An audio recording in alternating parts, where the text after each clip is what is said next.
의료 분쟁에서는 민사소송을 제기하는 것을 선호합니다.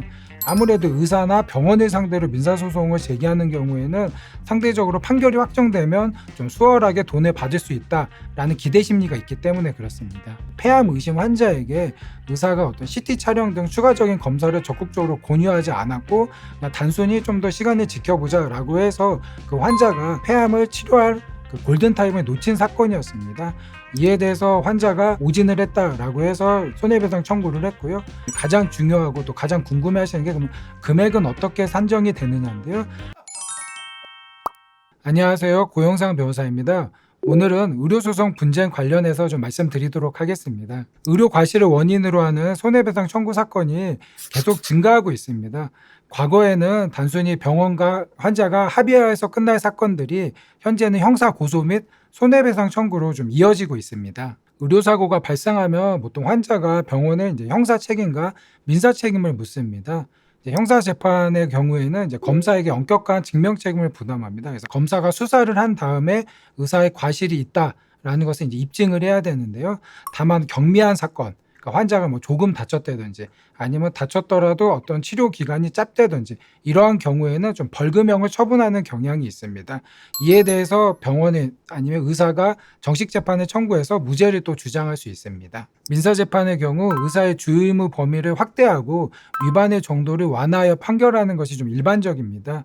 일반 민사 사건에서는 의뢰인들이 좀 형사 고소를 좀 선호하는 반면 의료 분쟁에서는 민사 소송을 제기하는 것을 선호합니다.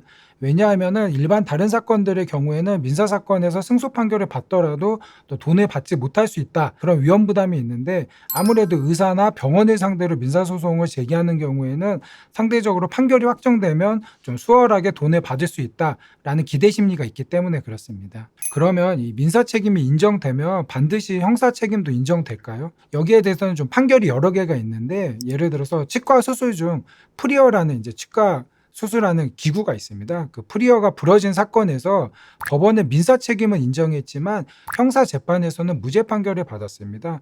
그렇기 때문에 어떤 민사에서 무죄 판결을 받았으니까 형사 재판도 당연히 무죄 판결을 받을 것이다. 아니면 역으로 내가 형사 재판에서 무죄 판결을 받았으니까 환자한테 손해배상 청구를 당하더라도 내가 돈을 지급할 필요가 없다라고 생각하시는 것은 좀 문제가 있습니다. 법원에서 의료 과실이 있는지 여부를 판단하는 기준이 있습니다.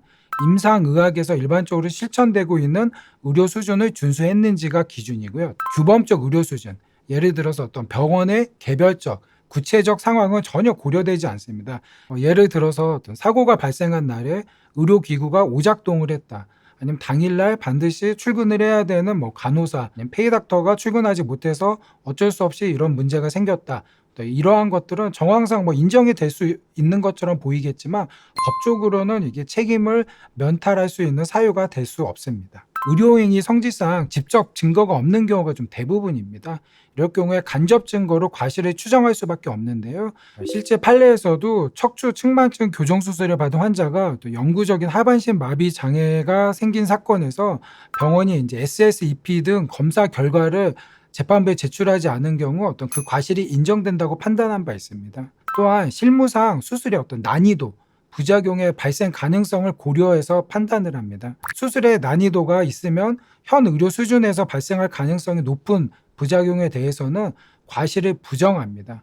예를 들어서 양악 수술 같은 경우에는 그 수술의 특성, 그다음 난이도 때문에 안면 마비, 어떤 신경 장애, 그다음에 수술 이후 어떤 안면의 비대칭 등의 부작용이 발생할 가능성이 높고, 또 여기에 대해서는 100% 방지하기에는 아직 의료 기술이 못 미친다고 판단을 했기 때문에 법원에서도 이러한 부작용이 생긴다고 해서 바로 병원이나 의사의 과실을 인정하는 것은 절대 아닙니다. 의료사고에서 가장 쟁점이 많은 부분은 이제 의사가 설명 의무를 다 했는지 여부입니다. 설명 의무의 상대방은 특별한 사정이 없는 한 반드시 환자 본인이어야 합니다. 환자의 자녀들에게만 어떤 시술의 부작용을 말했다든지 아니면 그 후유증에 대해서 설명을 한 경우에는 법원은 설명 불이행이라고 판시하고 있습니다. 설명 의무가 있었다는 입증 책임은 의사가 반드시 부담해야 됩니다. 설명 의무는 수술 시에 한하지 않고 일단 검사, 또 환자에 대한 진단, 치료 등 진료의 모든 단계에서 각각 다 발생할 수 있습니다. 후유증이나 부작용 등의 위험 발생 가능성이 작다, 아니면 발생할 가능성이 희소하다 라는 사정만으로는 이러한 설명 의무가 면제될 수는 없습니다. 환자에게 발생한 결과가 어떤 의사의 진료 행위로 인한 것이 아닌 경우에는 당연히 설명 의무 위반이 문제되지 않습니다. 정리하자면 설명 의무는 의사의 각 개별적인 진료 행위마다 환자에게 직접적으로 반드시 얘기를 해줘야 되는 겁니다. 최근 판례에서는 어떤 결핵약인 에탄부틀이 어떤 시력 악화 등 중대한 부작용을 가져올 우려가 있으면 이를 투여하기 전에 반드시 환자에게 설명을 해야 되고, 여기에 이러한 설명을 하지 않은 경우에는 의사의 설명 의무 위반이라고 판시한 바 있습니다. 가장 중요한 것은 이제 설명 의무를 이행했음을 이제 입증해야 되는 것인데요. 예를 들어서 어떤 진료 차트에 충분한 내용을 설명했음을 기재, 수술 동의서의 경우에는 의사가 직접 그 수술 동의서에 어떤 부작용이 생길 수 있고 수술이 어떠한 상태로 진행된다라는 것을 이제 가필하면서 설명해 줄 필요가 있습니다. 최근에는 의사가 이런 수술 동의서에 직접 가필을 하면서 환자에게 설명을 한 경우, 환자가 나는 의사에게 설명을 들은 적이 없다라고 주장을 하더라도 이러한 수술 동의서가 있다는 자체만으로 의사가 설명 의무를 다했다라고 보는 것이 법원의 일관적인 태도입니다. 이러한 어떤 수술 동의서에 의사가 직접 가필을 한 상황 외에 어떤 진료실에 있던 간호사 아니면 간호조무사의 진술이 또 유력한 증언이 되지 않느냐라고 이제 물어보시는 분들이 많이 있는데요. 아무래도 의사와 간호조무사는 한 병원에서 일하는 직원들이기 때문에 의사를 위한 진술을 한다, 이러한 좀 성격 때문에 간호사 내지는 간호조무사의 진술을 좀 신빙성을 그렇게 높게 보지 않는 것이 일관적인 태도입니다. 최근에는 이러한 설명 의무 위반 외에도 어떤 의사의 개별적인 진료 행위에 과실이 인정되는지 여부가 좀 큰 쟁점이 되고 있습니다. 예를 들어서 환자한테 수술을 위해서 프로포폴 마취를 시도했는데 이 환자가 1차 마취 시도에 실패했습니다. 그래서 의료진이 바로 2차 마취를 시도해서 수술이 진행 중이었는데 순간적으로 환자가 그 프로포폴 부작용이 생겨서 산소 포화도가 급격하게 떨어졌습니다. 그런데 이제 의사가 이 수치 변화를 체크하지 못해서 그 환자가 코마 상태에 이른 사안이었습니다. 이 경우 이제 의료진에서는 이러한 것을 예측하기 어려웠다라고 주장을 했지만 법원은 환자의 상태를 더 충실히 체크를 했었어야 된다라고 보아서 의사의 과실을 인정하였습니다.